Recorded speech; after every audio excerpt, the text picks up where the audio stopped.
Welcome back to the What You More podcast. I'm your host, Quinton Harris, and you are dialed in for episode 230. So kind of excited about this. We're going to talk about my forecast and why we continue to say, hey, the Fed rates cuts are coming. Obviously we just did that entire forecast, but we're going to talk about some of the metrics that have come out post that forecast that are further supporting what we're saying and why. So we're also going to talk about our travels down to Austin as we head there next week to check on the real estate market and a couple of meetings as well. But we're going to dive into what's going on there and as to why that might be one of the hardest hits markets here in the country. That and more on this episode at What's Your One More.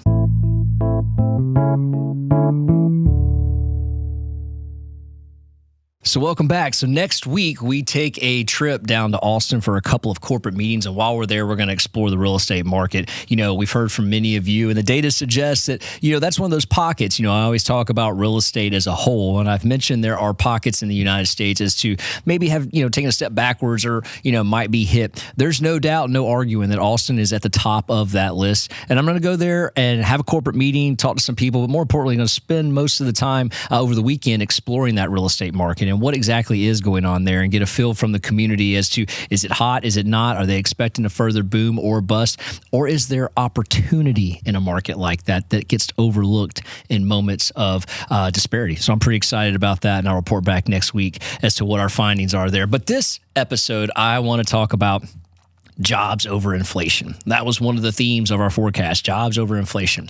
And I had made mention that I thought inflation was under control for the most part. I said there'd be a lot of vacillation up and down, but for the most part, inflation has been tackled. It has been tamed. And that's why I think you see the Federal Reserve's commentary as to, hey, listen, we're going to keep an eye on it, but we are focusing on the job market. So when we look at job markets, we look at a vast features of things. You have the private payroll, which is the ADP report. You have the BLS report, and you guys know, if you've listened to the show, how I feel about that. And then you have jobless claims that come out once a week, and then you have continuing claims. And so all of these things are a lot of different metrics that report real-time job situations and then the previous month's job situation. Now, for example, the reading that you get in the month of January is going to be for the month of December.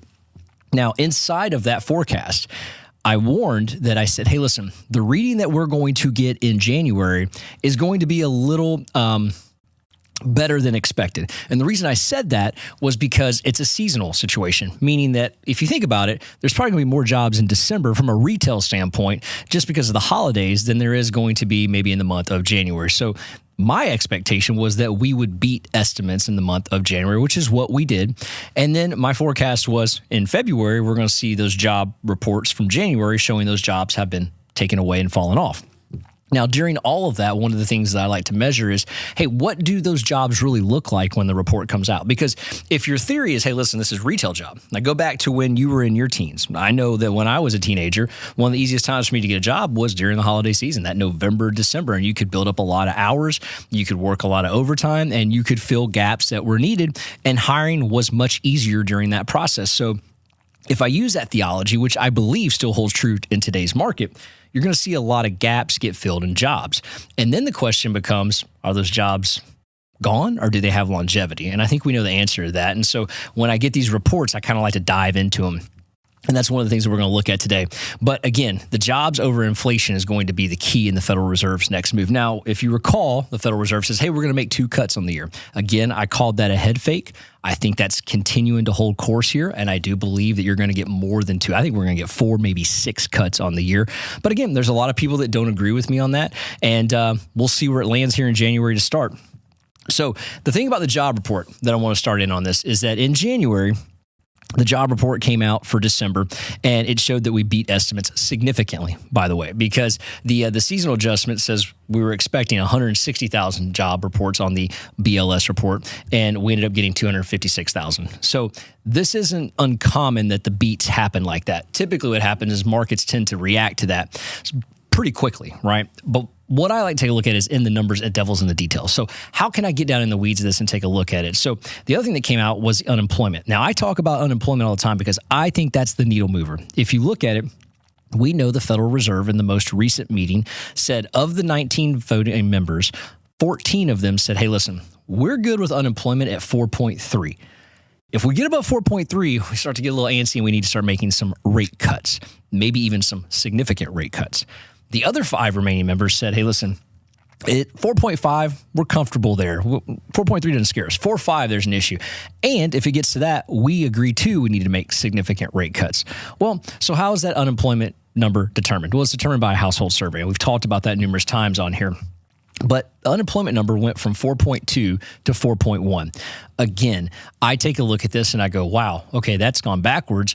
Is that because of what I just mentioned? More jobs created during that seasonal time. So let's take a look at this here. The household survey reported, now remember household survey, ring, ring, hey, do you have a job? Do you not have a job? Inside the household survey, 478,000 jobs were created in that survey. Of those 478,000, the ages of those, what's interesting to me, the bulk of those jobs are of the age 24 years and younger, 360,000 of the 478,000 jobs. So you could argue 70% plus of those jobs were the ages of 24 and younger. Now, let me take it a step further. Of that 360, 225,000 were between the ages of 16 and 19. Now, we know those are not full-time jobs. Like 16, 19, you're still in high school for the majority of that age group. You're going to class, you're working, what? Part-time. So those are part-time jobs. Those are not full-time jobs, but yet those are reflected in the unemployment rate. There's a flaw, right? We know there's a flaw in the data. We've talked about that over and over again. I'm going to suggest that that unemployment rate probably should have been closer to the 4.3. Remember that number we just spoke about? It should have been closer. I believe when these February reports come back and we start seeing January's numbers filter into that report, we're going to be at that 4.3. Well, that alarms 14 voting members of the Federal Reserve right then and there, the second month into the year.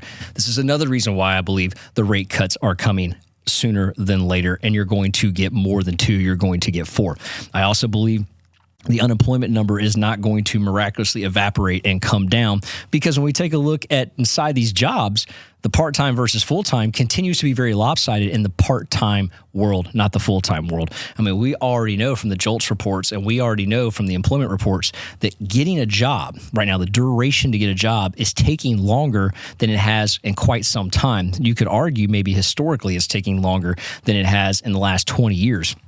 If we look at the part-time versus full-time support numbers here, one of the things we're seeing is that the part-time numbers are accumulating 247,000 of these job reports. 247,000 are part-time workers compared to 87,000 full-time. So when you're creating part-time jobs, you're not improving the economy. What you're doing is you're taking someone, and you could even argue that some of those are second jobs, and then they're being double counted, and that is a challenge in this market. The Wall Street Journal just reported of the job postings that are out there. Now, remember, that's important because job postings kind of give the notion that there are jobs to be had, right? That 30% of the job postings are ghost job postings, meaning they don't really exist. They're being posted, but they don't exist. And so this adds to the fact that the employment market's not as strong and is not as lucrative as it once was. Plus, these part-time jobs are suggesting that, hey, there's more part-time. Maybe it's 16, 19-year-olds that we just talked about that are in high school, but it could also be people having a second job. And we know that's happening because the cost of living hasn't come down. So people are taking on second jobs to facilitate their, not lifestyle, but just their basic means of living because the cost of items have gone up. And going back to that duration of the unemployment, this is important to me because December of 2024 shows in this household survey, same survey, that the unemployment is lasting longer, meaning the ability to get a new job from when you've lost your job is now up to 23.7 weeks. 23.7 weeks. That's a long time. That's up from the previous month of 23.6, and it's up year over year from 22.2. If some of the stuff we're talking about on the podcast interests you and you're like, hey, Q, I want to be a homeowner. I want to buy an investment property. I want strategies on how I can take advantage of the market. I have a solution for you. And that solution is Loan People, to where it's all about the people getting the loan and the people doing the loan. You guys know me by now. I've been doing this podcast for years, but I've been in the mortgage business for 23. And it's very rare you can find a company that has a mantra for loan officers, by loan officers. And what does that mean? That means you have a company that's designed to help provide the best atmosphere for loan officers possibly imagined. And not only that, the most efficient operations for those loan officers to be successful, which provides a better customer service. And that's what you get at Loan People. So much so that they put that in the company name. And at the heart of this is the people. It's in-house processing, it's underwriting, it's closing and funding. And why choose them? They got great rates. They close on time and they have award-winning service. So check them out at loanpeoplejax.com. That's loanpeoplejax.com. It's taking much longer to get a job in this environment than it has in the past. And so is that because employers aren't hiring? Is that because people are staying placed in a job that they have, whether they're happy or not? Or what is it? There's a lot of different questions to that. One of the things I would suggest on here is that maybe you're making a lot more than you were making and you don't want to go get a new job. Maybe when you're leaving a job because you were forced to leave it, you're taking a job for lesser pay. There's all kinds of things that are going on there. But one of the things we take a look at inside of the business survey is that, hey, what's the average hourly earnings, right? That's a measurement that's taking place there. And we look at is the rate of what you make per hour going up or going down? So in this recent survey, it shows that, yes, the amount of average hourly earnings has gone up, but the amount of hours worked are starting to come down. And when you do that math, what you're seeing is that there is an increase in and this is where the headlines are deceptive, because it'll say, hey, the average hourly earnings are going up. Yeah, they're going up, but the actual amount of earnings are coming down. And the reason the earnings are coming down is because the hours worked during the work week are also coming down. And when you measure this, what you're finding out is that year over year, the average weekly earnings are coming down 3.6. They're coming down from 3.7 to 3.6. And why is that important? Because it's equating out to $1,224 per week per worker. So you take a look at that. So the average earnings per week is $1,224. Okay, simple math. Multiply that times 52 divided by 12. That's your monthly income. And so the reality on that is that that's why you're having people taking on part-time jobs, because that very much could be argued is not enough to live on. And so is that the sign of an improving economy? Is that the sign just because the job postings are up and just because the job market is saying we created more jobs? I don't think so. And I don't think the Federal Reserve thinks so either. And I think when those unemployment numbers hit in the month of February that are going to reflect January's numbers, I think you're going to see a little bit more urgency from the Federal Reserve than what we've seen. And so sometimes you have to ask, from a consumer standpoint, hey, how are the consumers feeling? That's why they do consumer sentiments, right? Not just household surveys, but they do consumer sentiments. And when you look at that from the University of Michigan, who leads the consumer expectation and the consumer sentiments, they've been the gold standard for this. What we're finding is in the most recent survey, there's the largest gap between December of 2007 and January of 2001. There's the largest gap between rising unemployment and declining unemployment, meaning that go back to 2007, what took place in 2007? It was a pretty large real estate depression that we're in. And in January of 2001, what else happened during that time? Well, you're coming out of the dot-com bubble, right? So during these two negative recessionary cycles, what you found is that there were large gaps between people's sentiment and, hey, listen, I think unemployment's going up or I think unemployment's going down. So in the most recent survey, 50% of the people in this survey think unemployment's going up. It's not getting better. And only 16% thought it was going down.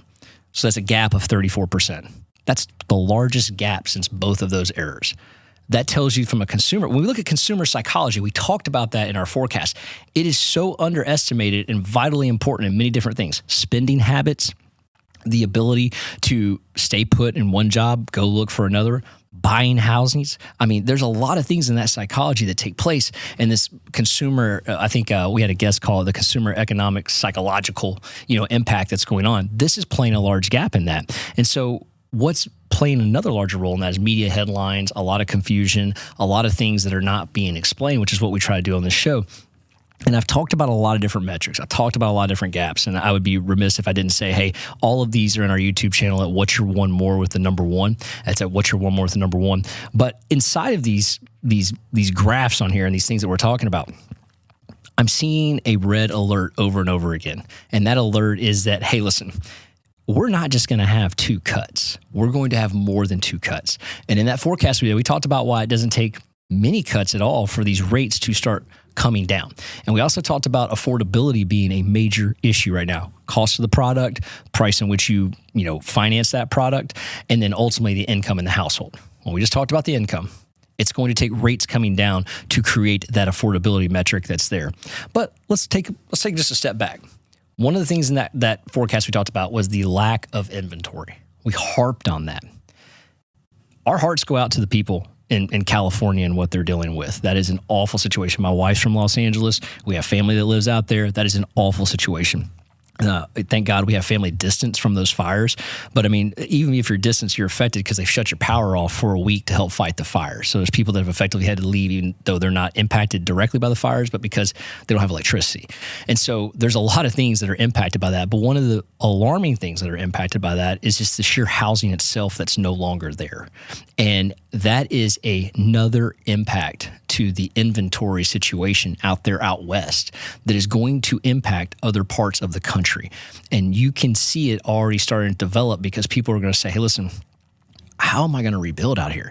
There are major insurance issues out there, some that are starting to surface right now. You're seeing these rental price gougers that are jumping to the market where they're offering people to rent, but exuberant prices like $25,000 a month to rent a property that would normally rent for $6,000 a month. That's illegal, by the way, but they're doing it anyways. And so there's a lot of people that are saying, well, if I'm working from home, maybe this is an opportunity for us to move. There's going to be a displacement feature that happens from all of that. And it may displace across the state of California. It may make its way out into other states. But this is not going to help the inventory situation. It actually puts us back further down the line than where we were, because now you have an additional demand, a necessity demand that's come to the market that is going to look a lot different than what it did when we did that forecast. And I talked about there are things that can cause an acceleration in the market. You know, obviously you never want to see anything like that happen, but it has happened, and it's something worth talking about. That acceleration is something that's going to be very, very imperative to watch as we kind of take a look at this first quarter unfold as we go into that February, March, April trend line of what the supply versus demand forecast looks like on there. And again, our hearts go out to those people in California. That is just an awful situation, and by no means am I overlooking that. I'm just using that as an example of things that cause this supply versus demand situation. Because, and I could be talking about it here in Florida. I mean, it could be a hurricane situation. Those things do happen, and we talked about that in our forecast. And so it'll be interesting to see how that looks.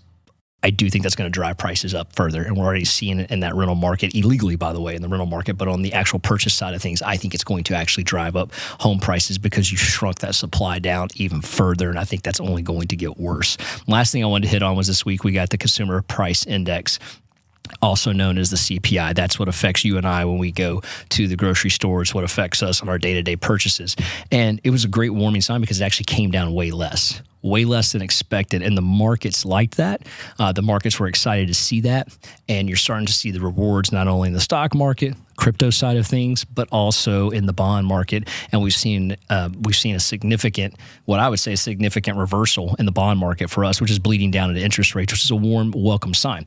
This goes back to my point. Federal Reserve doesn't have to do anything for this to happen.